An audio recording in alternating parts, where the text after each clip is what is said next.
That tall, gangly thing? What's going on, everybody? My name is Gangly. Today I'm joined by the Set 10 world champion, the most decorated player in a single set in TFT history. It's Milala. Milala, thanks again for joining me. How you feeling? Yeah, thanks for having me. Just been chilling recently after winning the World Championship. Just taking it easy, not playing too much TFT, not thinking about TFT too much, and just like living life. All right, let's get straight into it. So I always want to open these first with just like some baseline information about you. So give me just a quick intro of who Milala is. Yeah, I've been. My name's Milala. My name's Ryan. I've been playing games for a really, really long time. I think I got into like League of Legends when I was in middle school, and then I've just been playing a bunch of games since then: League of Legends, StarCraft, Melee, and then I think at the end of college is when TFT first came out, and that's when I started playing. But I never really got too into it until Set 4, which is when I hit Challenger for the first time. And then I didn't start competing in TFT until Set 6.5. I actually didn't know that you had a background in Melee, or maybe I did. I didn't remember that. We have to play sometime. Do you know there's like a handful of TFT players who are all like pretty good at Melee? Yeah, I know. Like Dark Gen X. I went to. I don't know if you know Justin. Yep. I went to college with him, No and we way. played at the like NYU weeklies. But I wasn't very. Oh, I'm not very good at melee. I think like I took like one set off of a big kid, and like I took a few games is off that of the like some Puff other player. player, right? Yeah, That's yeah, the Puff. Yeah, yeah. He's good. yeah. He was ranked in New York, and that was like everyone was like, "Yo, good shit." And I was like, "Yeah, that was like pretty much it." But melee was always like a secondary game for me, just because like I had fun playing it and I enjoyed being in the community and stuff. But for me, it was mostly like just playing League. Okay, so I'm kind of curious. You said that League was the League was the first game that you mentioned. Was League Mhm. your first entry into like esports or competitive gaming as well? Yeah, in League, I played in like a few competitive leagues, like high school Star League and like the ULOL, which is like the collegiate scene. But I never played like amateur or like anything like that. Was there a certain, I don't know, icon or idol, someone you looked up to in esports that was like, oh man, like I feel like I want to be someone like that one day? Yeah, I mean, I feel like it's like the classic. My like role model was always like double lift, but Yeah. I feel like his personality is like a little like forward, and I'm like on the other end. Yeah. Okay, so let's let's dive into TFT a little bit. You said set four is the first time you challenger, 6.5 is the first time you start competing. Can you kind of give me maybe a little bit dive a little deeper into like the actual journey? Like why did you start playing TFT? At what point did you decide I want to start competing in this, and why ultimately did you pursue it so much? Yeah, so I first started playing in set one for the PB just for like with my friends and stuff. I never really got too into it. I remember in like set two, I was like 100 games diamond, and my friend who's Toronto Tokyo, he was like trying to get me to play, and he was coaching me on the side. But like we were like hard stuck diamond one for like 10 games straight. And I remember I would watch Kurum stream in set two, and he would like roll on 3-2 for Ezreal, and I tried doing that like every game, and I was still hard stuck diamond, so I stopped playing. But then I don't know what happened in set four. I think I had a bunch of games like over like 1,000 games or something, and I hit challenger. And at the time, I was watching streamers like Dallas and Pickle Onion, and I think that's like when Setsuko first hit rank one. I remember I was like in his game, and he said like, "Holy shit, I hit rank one," and then he FF'd after he top forward. Yeah, so that's like when I first started, but I never really got into competitive. I think mostly just because I was like playing League and stuff. But then in set 6.5, I randomly like was streaming to like my friends, and this guy called Pop and Jung rated me, and then he was actually playing in the Nightbringer Cup, which I didn't even know that TFT had a competitive circuit at the time. I was just playing in like the liquid qualifiers, like every now and then. But then yeah, I was like watching his stream, and he was playing in like the Nightbringer Cup, and I asked him, how do you get into this?" And then he told me everything about competitive TFT. And then in the first set six cup, I couldn't do it because I was like on a vacation in New York. But then I played in the cup right after that. So a couple things there. One, I didn't realize that you and Toronto Tokyo have known each other that long. So I kind of how deep does this friendship go? So yeah, I met Toronto Tokyo when we were 15s, which was like almost over 10 years ago. He was actually he flew in as a guest for HSL, or like we were competing for HSL at in San Diego, and he flew in as a guest, like guest celebrity, because at the time he was a pro StarCraft 2 player. Mm-hmm. And like our friends or like my high school team got really close to him, and we just got along really well, and then we've been friends ever since. Wow, that's really cool. So at the time you were playing StarCraft, you're saying though, right? Oh no, I was That was playing for League. Yeah, that was for League, but he was a StarCraft 2 pro. Gotcha. Yeah. The other thing though, the second thing that made me wonder is because you're talking about Poppin. This is a player, if you're from Tri-State, everyone from Tri-State knows Poppin. He comes to all the events. You seem to have a lot of roots in New York. You're from California though, right? Yeah. But it just, even in this conversation we've had thus far, I feel like you've referenced New York a lot. How well connected are you to this like tri-state area?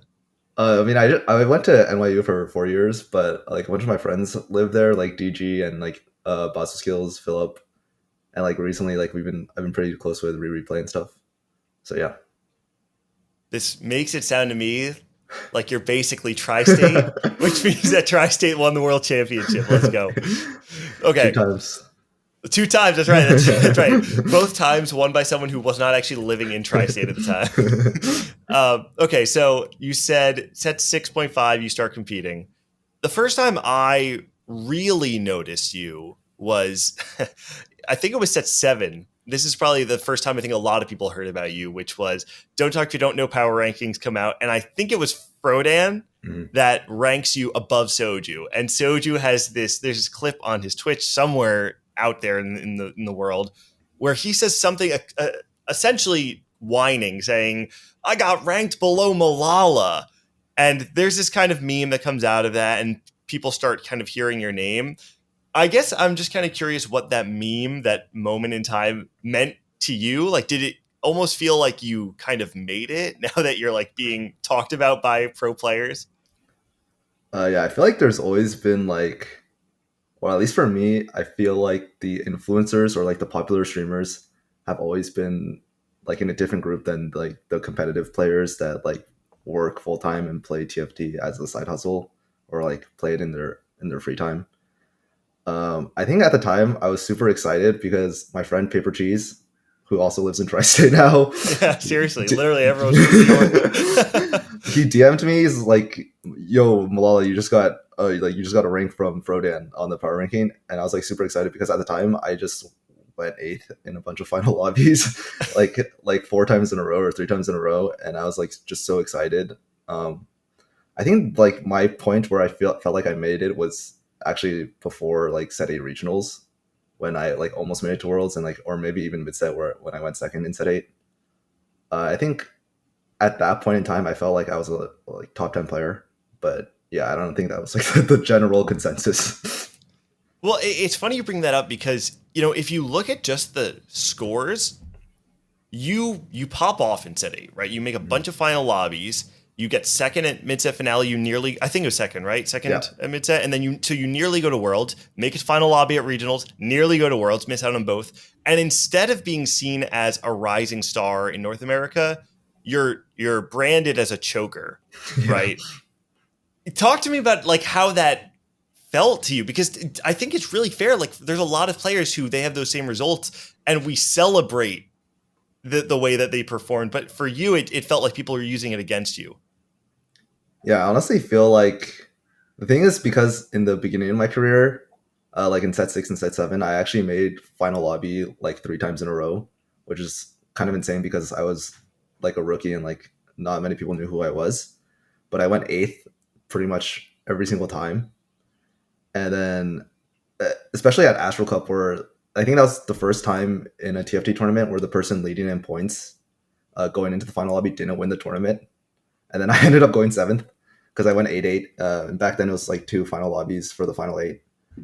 I guess it's just all a part of the journey. I feel like it's kind of corny, but I feel like if I didn't have all those experiences, the way things they just wouldn't have turned out the way they did. Because I think in Vegas, like one of my edges was that I did have that much experience and I knew what it felt like to be in like those high pressure situations.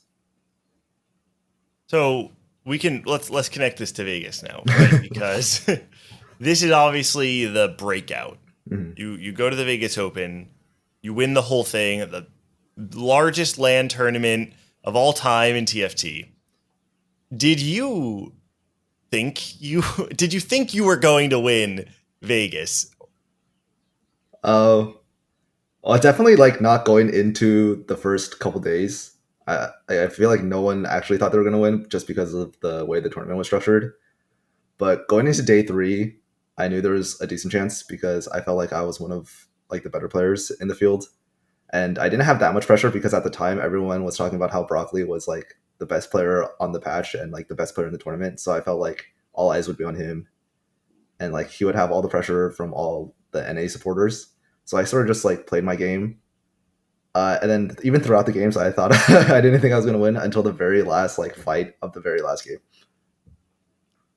There's this crazy transformation I think that happens in your story. And it's so funny because I think nobody saw it coming. I don't even know if you saw it coming, that you went from being a good player who can't quite clutch it out. Set 9, if I remember correctly, like is a relatively quiet set. It's not nearly as good as set 8. And then all of a sudden, Vegas happens. KDA Cup, you find first again. You make final lobby, Heartsteel, tie for first in the regional finals, and you win the world championship.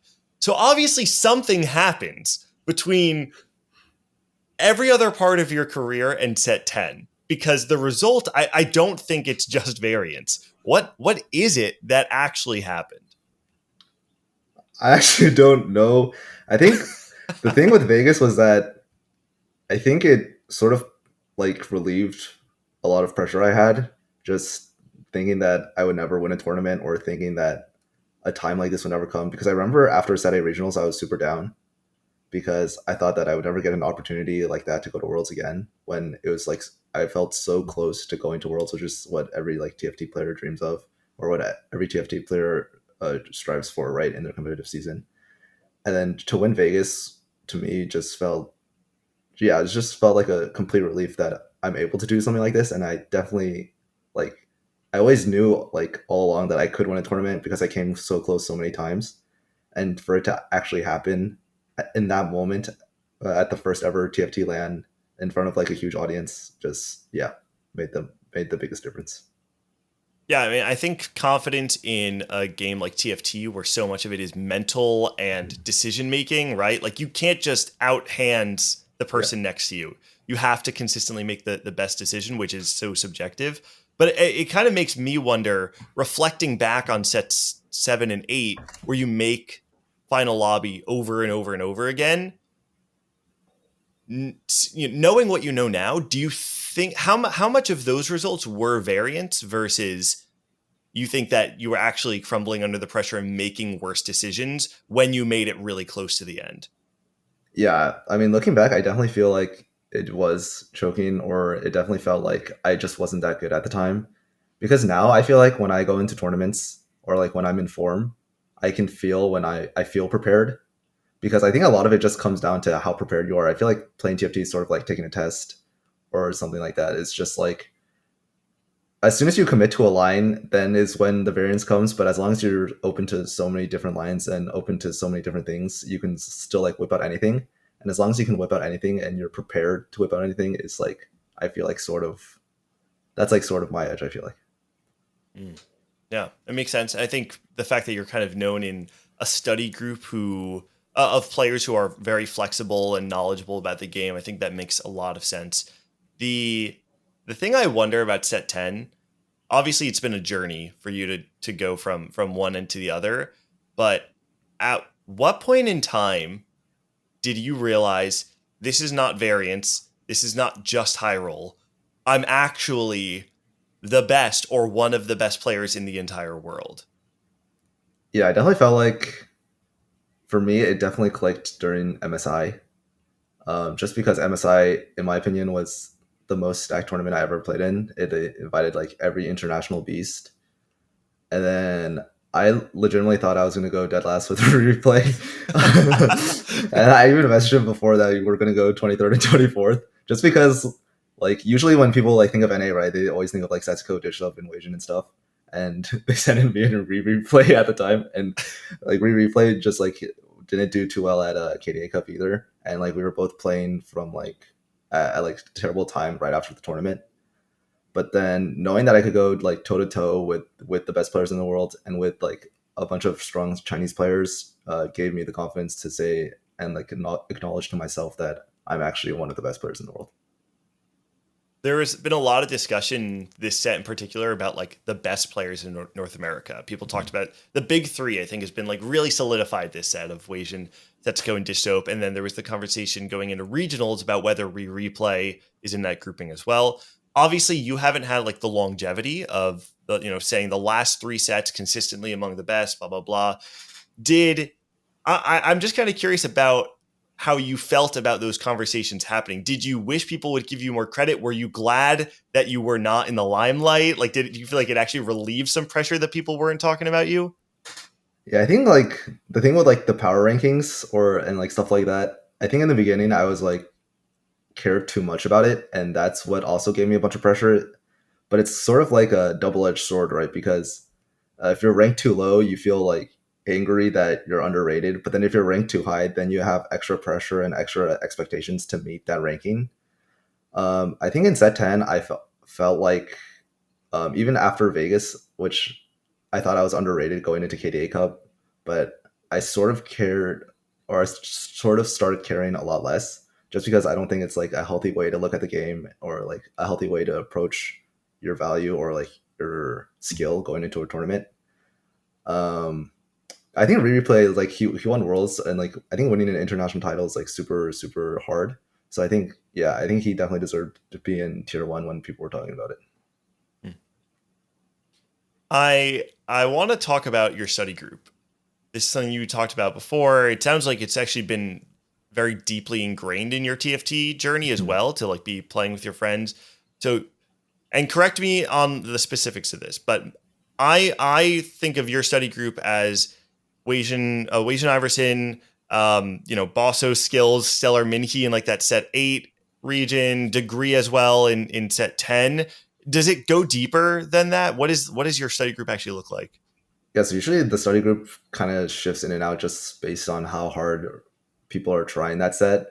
Like we're usually like pretty open, and like usually the way we like study is we just all play and call together, and everyone turns on their turns on their screen, and then everyone just asks like, what would you guys do here? Or like someone will just chime in during the game. So basically we're all just playing like 4 games at once. That's crazy. Yeah, and that's usually what happens. And then the thing with like Degree and Replay and Ripple and those guys, I've always felt like, because like what I said earlier, like the like streamers are in a group and the other guys are in a group, we've always been like super close with each other. So what happened this regionals, we kind of joined forces, because out of our group it was just like me and Weijin, and out of their group it was like Replay, Ripple, and Degree. So we just like combined together at the very end for regionals and like worlds. So going back to this kind of, I guess, core group that was like the Weijin and Bosso, Stellar Minhee, why this group? How did that actually happen? Oh, it's pretty random. I met Bosso Skills through Pop and Jung, and then it was actually in set 6.5. Me and Bosso Skills sat and called together for like 72 hours grinding for Innovation Cup. And then we made it, because back then it was a top 32 snapshot for the tournament. And then we made it. And then slowly people would just keep joining our Discord, and we would just like keep streaming every day in the Discord call, and whoever like joined, just like that was like pretty much the study group. And that's like how people like, I met Weijin in set 8 PB, and he would just join our calls, and that's where it all started. So wait, were you a part of, and this this is a question that's maybe a little too specific, but there's the NG crew. Were you a part of this NG crew? I was like an honorary NG member. They like sort of adopted me because I had like, I think it's because I had good tournament results, but they never made me change my name to NG Milala. But yeah, I was pretty close to that. Okay. And for anyone who doesn't know, NG, which I believe stands for No Grass, is that what it was? Yeah, No Grass was like essentially a TFT clan, or whatever you want to call it, a crew. Players like Pop and Jung, Tay, Bosso Skills were in that group. I'm sure there were more. Those are the 3 that come to mind right off the bat. Anyway, it's cool to kind of hear the origin of like your attachment to them, because again, as a tri-state rep, these are all players that have kind of come out of this region. So let's go World Championship now. We can kind of hone in on the actual Set 10 championship. Going into the event, what was your confidence level on actually making that final lobby? Going into Worlds, I definitely felt like I was a favorite. Uh, I think it was like me. In my opinion, I thought it was like me, Dish, like 62nd, and like Salvi. Yeah, I thought I was pretty confident, but like after playing the first day, I was like middle of the pack. But when I went to sleep that night, I had a super strong feeling that I was gonna make it anyway, and I thought we were gonna 4 out of 8 NA reps in the final lobby. Wow. And you studied with Degree. This is a player who I will say, even like as someone who's at Worlds, I kept making the joke because people would ask me like, oh, like what, how would you describe Degree as a player? And he's someone who hasn't really made a name for himself in the same way. I kind of talked about him as if he's like Milala's little bro. It's like, think of him like Milala. Like he's not this kind of player who has a super clear edge on the field in a certain play style or whatever it is, but he has this really well-rounded study group. I'm kind of curious to know, because Degree was someone who dominated those first 2 days. What are your thoughts on Degree as a player? I think Degree is really good. I think the way he plays is sort of like a combination of everyone in the study group, because I feel like has the least ego. So it's just like he sort of takes everyone's like positive skill sets, like me, replay, Ripple, and Wajan, and he just like puts it all together. The thing I will say about like new players coming to the spotlight is super super hard, because like even back then, like for me, I feel like even having consistent final lobbies was like not enough to like truly be in the spotlight. I feel like if you're not like a super streamer or like like rank 1 for 10 patches in a row, it's really hard for just a regular competitive player to be considered like top tier threat or something. Going into that final day, there were a couple things that happened. You had players like Taro and Degree as well, who kind of bottomed out, had really tough days. Could be the spots they hit, could also be pressure. I'm curious to know from your perspective, do you think the edge that you had on that final lobby was that you were not playing any worse because you were comfortable in the spotlight? Was it actually that you think you were able to showcase tech? I guess really the question is, do you think you won Worlds because you played better on that day, or because you didn't play worse on that day? Mm-hmm. I definitely feel like a lot of my edge was just the experience, and that I was able to be in form on the last day. I think that's been my edge. I felt like that was also my edge at regionals, because like if you look back at regionals, I barely made it both days, and then on the final day, I just like popped off. I don't know. I feel like just being able to lock in on the last day is super hard, especially for players that don't have that much experience. I've been there, and I know what it feels like to feel super scared and feel like nervous because you're scared that you're never again going to get an opportunity like that again. Yeah. Can you give me an example of a single play from the World Championship that you think exemplified why you deserve to win the World Championship? I feel like it's kind of hard to say. I think the one thing that actually comes to mind is maybe like the game, like the last game of day 2, when I played like a super fan Caitlyn board up until stage 5.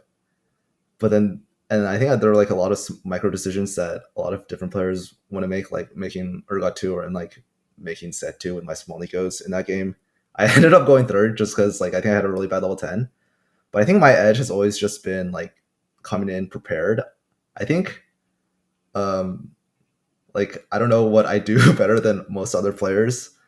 My friend Cubs actually like did like a nice little snippet of me on like his like the Chinese version of Twitter, and then he said my specialty was that I have no specialties, which is like yeah, at the time it's just like, yeah, that just like makes sense, right? Like I feel like I just play what I think is correct. I don't have like a flashy play style, or like I don't like have like a robotic like like some kind of feeling like that. It's just like when I feel like when people watch me play, it just seems like that's like the right thing to do when I do something.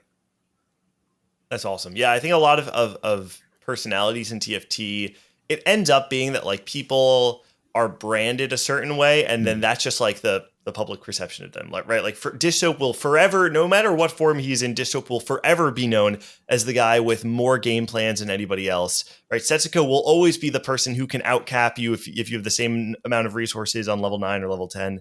And I think to some degree, this might be the beginning of your brand as maybe just the most normal person in TFT, but he definitely doesn't play worse when it matters, and that's how you find your edge. So that's really cool. So in set 10, you've won Vegas, you won the KDA Cup, you won your second at regionals in the World Championship. So obviously, you're in a position now where you have more tournament winnings, I guess, than like the average TFT player. I'm curious to know, does the fact that you were able to, clearly you're able to sustain yourself this set with income, does that change your future plans with TFT? Does it make you more likely to just continue playing? Yeah, I think it definitely makes it more likely that I go like take more time off work just to commit to TFT. I think like for now, just because I've been getting like lucky with like my winnings, I've been taking like a lot more time off work just to like focus on TFT and stuff. I think maybe like 1 set or 2 sets is a decent amount of time for me to test the waters, and then after that, we'll see where it goes. Going back, you talked about how esports in general, it sounds like, has been a pretty big part of your life since high school, even like earlier in your formative years. Did you, as this, I don't know, 16, 17-year-old Milala, think that this would actually happen? Like, was this the end goal, or was it more just, I want to be involved in this as from a community perspective? Yeah, I've always played games. I've always been like competitive, I guess, and I've always wanted to be the best. It's like kind of crazy now to think that like, or like I see on Twitter like Milala is the faker of TFT and stuff like that. It's like, yeah, it's like because you grow up like just like watching like all these tournaments and you see all these idols and stuff, and for me it's like a completely surreal feeling. I never expected to get this far. Like I don't think anyone can actually expect like to be like, or for those comparisons to actually happen. And it's just like a complete surreal feeling. I'm just thankful that I was able to experience it. Now I did I posted on Twitter saying that we were going to have this interview, and I opened up the floor for anyone who had some questions. And so I have 2 questions here that came from Clement, the TFT content creator, commentator as well, commentated the World Championship. Really great guy. Got to meet him there. Really, really cool. But he had 2 questions. The first of which is, do you have any examples of tangible tech that your study group held over the rest of the field?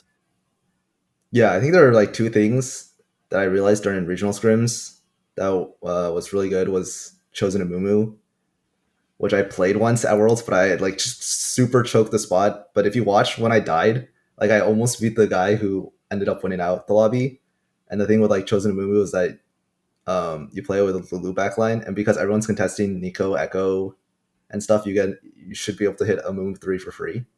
And you would also stack a bunch of Spellweaver stacks. And so that was like one of the comps in my back pocket. I think Wajan pulled it out in regionals as well. And then another tech we had was that in the 80 flex line, too many people were building like the standard blue buff, red buff IE. But the issue with that is if you don't hit Ezreal Chosen or if you don't hit Ezreal 2, you just lose a game. So what we decided to do was just take like sword off every carousel and like make items like DB, Starex, GS, and stuff like that. And then you'd be able to flex around pretty much every 80 unit. Nice, very cool. That's great tech. And I think, I'm trying to think, we saw so much Heartsteel throughout the weekend, but I'm imagining that you got to actually whip that out in one of your 80 flex games, right? Where you're able to like flex between different Chosens. Mm-hmm. I mean, the read for us was that Caitlyn was actually stronger than Ezreal, just like in a straight like one-on-one. But the thing with Ezreal is that it's easier to fit like Jazz and stuff, which was broken. But I always thought like Caitlyn was a stronger unit than Ezreal. Yeah, I heard that from a handful of people going into regionals and worlds as well. I think that was maybe not a super public sentiment, but among the top players, it's something that I kind of heard whispers about for a while. The other question he had, and we've kind of talked about this topic throughout this interview already, but was about the correlation between confidence and decision making. And I think this is maybe the perfect topic to sum up your career, especially as we think about things like how you're talking about the final lobbies that you made time and time again, but then never quite made it, versus set 10 where you made it to the final lobby and then clutched it out multiple times. Did you feel a strong correlation between confidence and your ability to actually clutch it out in set 10? I don't know if it was like confidence, but it just felt that after winning a few tournaments, like there's no monkey on my back saying that I have to win this tournament or this is my like last chance to win a tournament.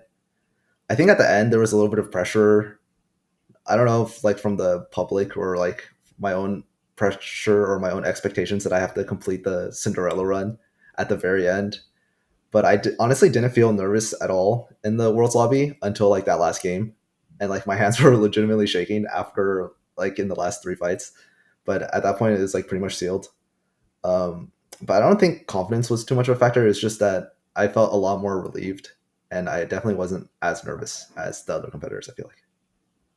We didn't really talk about the last game all too much. I do want to just before I let you go talk about that, because there are some games of TFT where you know for a long time that the game is over, and it's like 2 full stages of playing, but you know you're playing for a second or playing for a third. You are in a position in that game where you have this cash out, you take What the Forge, which is a horrifying decision to make, but obviously it worked out, and you got the double sniper's focus, allowed you to play a couple different of the Ford cost carries.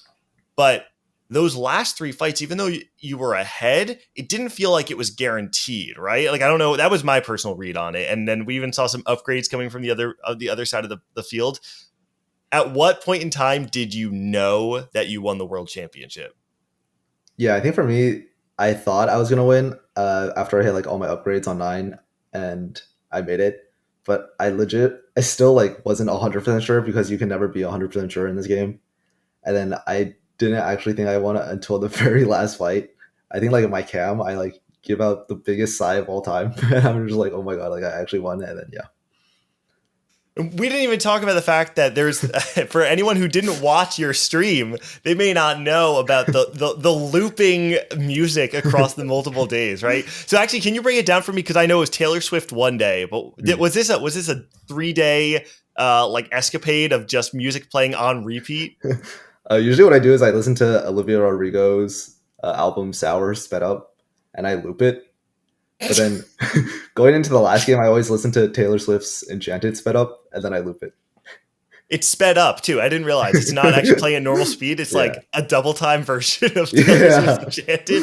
That is so insane. That is like maybe the most crazy, like what do you even call it? Like ritual in sports history. Yeah, I've been doing it for a really long time. I think I've been listening to sped up music since set 7 in tournaments. It's sort of like so loud and it's like so insane that it kind of like makes it easier for me to think. And yeah, it just gives me superpowers, I guess. So whatever. Oh my god, it's so funny to me that you're saying it actually is something you do because it makes you play better. Like you're not doing it to meme or like just as like a brand thing of like, oh yeah, Milala's the guy who listens to Chipmunk music on the stream. Like you're saying this actually does calm you and help you play better. Yeah, it definitely does. I think it's just giving you the feeling that like you're comfortable and like there's no stress, because I think usually you can get lost in your thoughts, but when I like listen to that, when I hear that music blasting in my ears, it's I actually feel very, very calm. Oh my gosh, this is crazy. Oh man, well, I'm glad we got to explore the root of the Olivia Rodrigo and Taylor Swift lore. Hopefully one day this makes it to their ears. I really hope one time let Taylor Swift and Olivia Rodrigo hear this interview. All right. Milala, thank you for joining me. That's all the questions I had for you. I want to open up the floor real quick though. Is there anyone you want to shout out or anything you want to say before we go? Yeah, I mean, yeah, I guess shout out to my study groups. I've been shouting them out a lot recently. I guess I've been getting pretty lucky with winners interview and stuff. But yeah, shout out to Weijin, Philip, and TorontoTokyo. Actually, TorontoTokyo helped me a lot throughout Worlds because a lot of people weren't playing the game, and he actually helped me VOD review in between days, and that was super helpful. And then yeah, I mean, shout out Gangly. I mean, this has been a nice interview. You also do a lot for NATFT alongside with like Florian and Bryce, and yeah, that's pretty much all I got. All right. Thanks again, Milala. Congratulations on winning the Set 10 World Championship and becoming the most decorated player in TFT history in a single set. Really, really happy with all the success you found this set. Hopefully it continues. Now, if you enjoyed this interview, got some news, probably maybe 24 hours from when this interview drops, I will be releasing my blog on my experience of the Set 10 World Championship. So make sure you tune in for that. If you enjoyed content like this, make sure to subscribe for more interviews and TFT content in the future. Enjoy, be good. I'll catch you next time.